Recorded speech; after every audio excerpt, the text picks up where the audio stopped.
எல்லாருக்கும் வணக்கம் இனியர்களே! இன்னைக்கு நம்ம 90 நாட்கள் தண்டால் சோல்ல 54வது நாளு.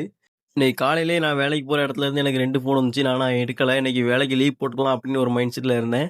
ஆனா இன்னைக்கு வீட்லயே தேடி வந்துட்டாங்க. சரி ரைட்டு இன்னைக்கு வேலைக்கு போயிருவோம் அப்படின்னு மைண்ட் செட்ட மாத்தியாச்சு. விறுவிறுன்னு நம்ம புஷ் அப் போட்டுக்க ஆரம்பிச்சுட்டோம். புஷ் அப் போட்டு முடிச்சுட்டு அப்படியே ஒரு சாப்பாட போட்டோம். சாப்பாடுக்கு எப்பவும் மரியாதை குடுக்குறது நம்மளோட பழக்கம். அப்படியே சாப்பாட்டுக்கு மரியாதைய குடுத்துட்டு, அப்படியே யாரையும் சாப்பிட்டுட்டு அப்படியே கிளம்பிட்டோம். இன்னைக்கு வடகரைக்கு தான் போவோம். வடகரைக்கு டிராவல் பார்த்தீங்கன்னு வச்சுக்கோங்களேன், காலையில கிளம்பி போனோம்னு வச்சுக்கோங்களேன், ஒரு 3/4 மணி நேரம் டிராவலே இருக்கும். அந்த டிராவல முடிச்சுட்டு அப்படியே நம்ம அங்க போய் சேர்ந்துட்டு அப்படியே வேலைய ஆரம்பிச்சுருவோம். என்னதான் காலையில வேலைக்கே வரக்கு விருப்பம் இல்லனாலும், இங்க வந்துட்டோம்னா அப்படியே வேல பார்க்க ஆரம்பிச்சுருவோம். ஏன்னா, அந்த இடம் ரொம்பவே நல்லாயிருக்கும். இங்க ஸ்கூல்ல தான் வேல பார்க்குறோம். இங்க வந்தோனே நமக்கு நம்ம ஸ்கூல்ல படிச்ச மாரி அப்படியே ஒரு மெமரீஸ் இருக்கும். என்ன பண்றது? நம்ம ஸ்கூல் டைம் அப்படியே முடிஞ்சு போயிருச்சு.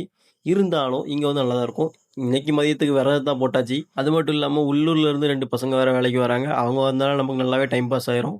அப்படியே காப்பியில மிச்சர அமுக்கி முடிச்சுட்டு, அப்படியே வானத்த பார்த்தோம்னா ஒரு அழகான இயற்கை காட்சி இருந்துச்சு.